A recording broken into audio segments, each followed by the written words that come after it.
अस्सलामुअलैकुम क्लास। उम्मीद है कि आप सब खैरियत से होंगे। आज कंप्यूटर साइंस का लेक्चर नंबर 18 है और आज चैप्टर नंबर 1 का लास्ट टॉपिक है हमारा 1.6 identification and correction of errors, कि हम अलगोरिथम के अंदर मिस्टेक्स को किस तरह से ढूंढते हैं और उनको मिस्टेक्स को जो एरर्स होती हैं, जो मिस्टेक्स होती हैं उसके अंदर, उसको किस तरह से फिर ठीक करते हैं। If an algorithm is failed during verification, then it is important to identify the root cause of failure and then to correct it. Sometimes the error is logical. It means the solution is working but not giving required results.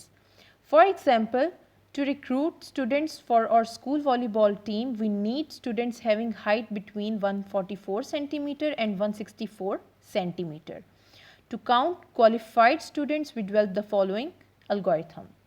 अब suppose करें कि algorithm, जब आपने एक algorithm लिख लिया और उसको फिर आप वेरीफाई करते हैं। वेरीफाई किस तरह से करते हैं, ये कल मैंने आपको बताया था कि आप चेक करते हैं कि जो आपका सोल्यूशन आया है वो उसी का सोल्यूशन है ना, उसी प्रॉब्लम का सोल्यूशन है जो प्रॉब्लम आपको चाहिए थी, जो रिक्वायर्ड प्रॉब्लम थी। ठीक है, जैसे मैंने कल बताया था कि कंपाउंड इंटरेस्ट का आपको सोल्यूशन चाहिए था, लेकिन ऐसा ना हो कि प्लेन इंटरेस्ट का सोल्यूशन आपके पास आ जाए।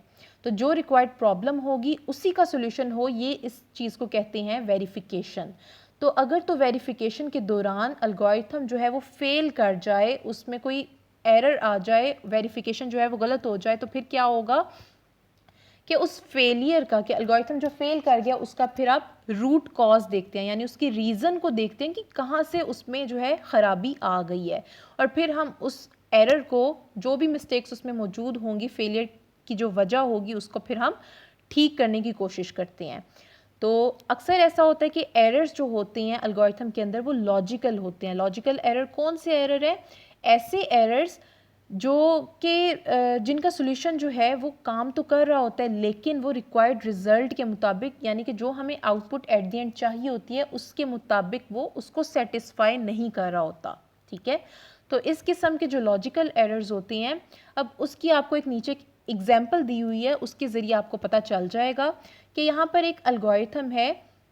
स्कूल के स्टूडेंट्स हैं, उनको सिलेक्ट करना है वॉलीबॉल टीम के लिए। अब शर्त ये है कि जो स्टूडेंट्स होंगे उनकी हाइट 144 सेंटीमीटर से 164 सेंटीमीटर के दरमियान में होनी चाहिए। ठीक है, यानी 144 वाला भी इस टीम के अंदर आ जाएगा, 164 वाला भी इसमें आ सकता है, और जो दरमियान में वैल्यूज़ होंगी 144 से 164 के दरमियान, वो सारी वैल्यूज़, वो सारी हाइट्स जो होंगी स्टूडेंट की, वो सब भी कंसीडर की जाएंगी इस टीम में सिलेक्ट होने के लिए। ठीक है, तो इस तरह का अलगोरिथम नीचे आपको बताया हुआ है। स्टेप 1 में पहले तो स्टार्ट हो रहा है अलगोरिथम, जैसे अलगोरिथम लिखने का तरीका आपको बताया था बिल्कुल वैसे ही।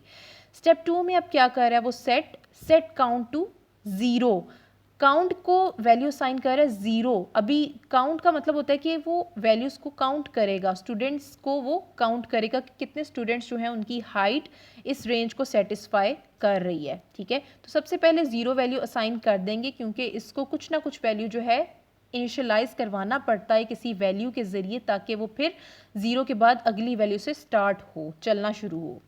तो स्टेप 3 में क्या हुआ, सेट ऑल हाइट्स टू 154, 140, 155, ये सारी वैल्यूज़ हमने दे दी, ऑल हाइट्स नाम रख के इसके अंदर हमने स्टोर करवा दी। ठीक है, और इसमें स्पेसिंग नहीं है, अंडरस्कोर इस्तेमाल हुआ है। ये भी मैंने आपको बताया था कि वेरिएबल का जब आप नाम रख रहे होते हैं तो उसमें स्पेसिंग नहीं होती, अंडरस्कोर इस्तेमाल होता है। और टू जो है वो क्या कर रहा है, इक्वल टू की जगह इस्तेमाल होता है, कि ये सब वैल्यूज़ जो हैं या आपने ऑल हाइट्स को असाइन कर दी, या आपने वैल्यूज़ खुद से ली हैं।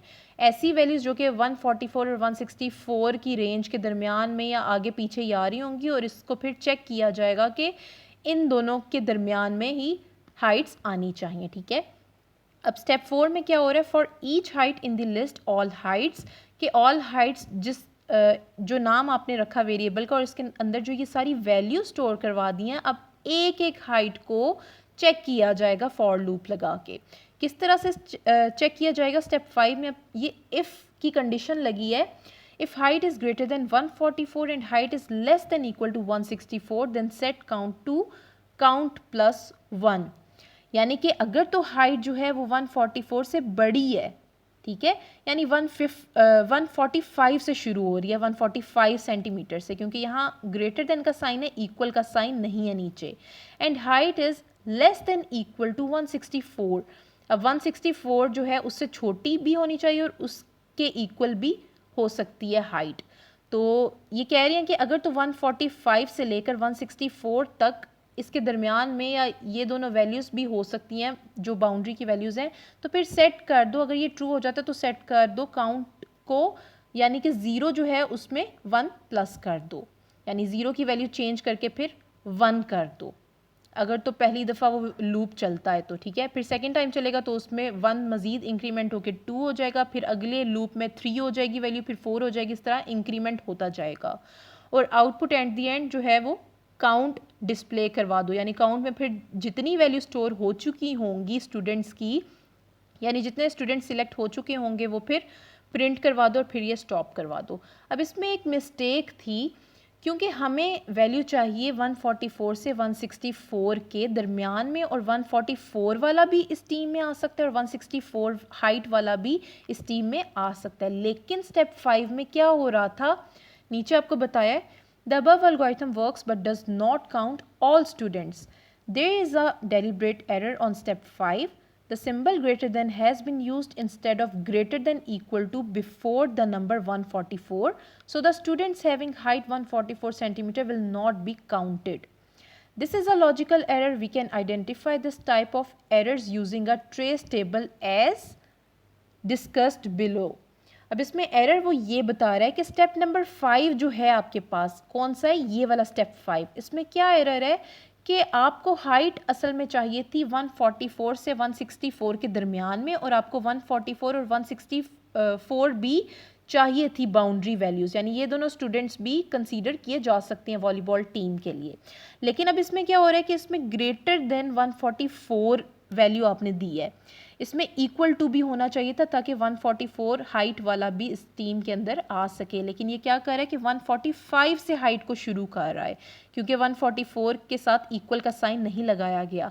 तो ये वाला अब लॉजिकल एरर इसमें आ गया। इस एल्गोरिथम में लॉजिकल एरर किस तरह से आया कि एल्गोरिथम अब चलेगा तो सही, लेकिन हमारी रिक्वायर्ड जो आउटपुट होनी चाहिए थी उसके मुताबिक ही हमें रिजल्ट नहीं देगा। ठीक है, क्योंकि हमें 144 से 164 के दरमियान में हाइट चाहिए थी और ये दोनों हाइट्स भी कंसीडर की जा सकती थी, लेकिन ये वाला क्या कर रहा है कि 145 से लेकर 164 तक हाइट्स को ले रहा है। तो इस किस्म की जो लॉजिकल एरर्स होते हैं, इस किस्म के लॉजिकल एरर्स को सॉल्व करने के लिए हम ट्रेस टेबल को इस्तेमाल करते हैं। अब ट्रेस टेबल क्या होता है? A trace table is a technique used to test algorithms in order to make sure that no logical errors occur while the algorithm is being processed. The table usually takes the form of a multi-column, multi-row table with each column showing names of data and each row showing values of the data at each step. Table 1.3 shows a trace table for the algorithm presented in section 1.6. The blank means there is no change and dash means that a value is not concerned. In the following table, step 1 has no effect on data. Step 2 is assigning 0 to count, and in step 3, list all heights is introduced. In step 4, there is no change in both count and all heights, but the data 154 is stored in height. It is compared to in step 5, and the value in count is updated if data is in given range. Steps 4 and 5 are repeated for each value as shown in table 1.3. अब यहाँ आपको बताया गया है कि trace table जो है वो ऐसी टेक्निक है जो कि एल्गोरिथम्स को टेस्ट करने के लिए यूज़ की जाती है, चेक करने के लिए यूज़ की जाती है एल्गोरिथम्स को कि इसमें कोई लॉजिकल एरर्स तो नहीं है। अब इसमें ये टेबल की फॉर्म में होता है, इसके नाम से पता चल रहा है ट्रेस टेबल कि ये टेबल होता है जिसमें कुछ आपके पास कॉलम्स होते हैं, डिफरेंट मल्टीपल कॉलम्स और मल्टीपल रोज़ होती हैं। ठीक है, कॉलम्स में आप उसको नाम डाटा का दे देते हैं, जैसे काउंट है, ऑल हाइट्स है, हाइट है। इसमें इससे पता चल रहा है कि इसमें आपने ये नाम रखा है कि इसके नीचे इससे रिलेटेड आप डाटा देंगे। ठीक है, और जो रो होती है उसमें आप रिलेटेड डाटा जो है एंटर कर देते हैं। जैसे स्टेप 1 में ये आपने जो डबल डैश लगाई, इसका मतलब है कि इसमें कुछ भी जो है डाटा कंसर्न्ड नहीं है। यानी अलगोरिथम का स्टेप 1 क्या था? स्टार्ट। ठीक है, स्टार्ट से हमारा कोई कंसर्न नहीं है, उसको हमने नहीं चलाना अपने अलगोरिथम में, इस वजह से उसकी जगह डबल डैश हमने लगा दी।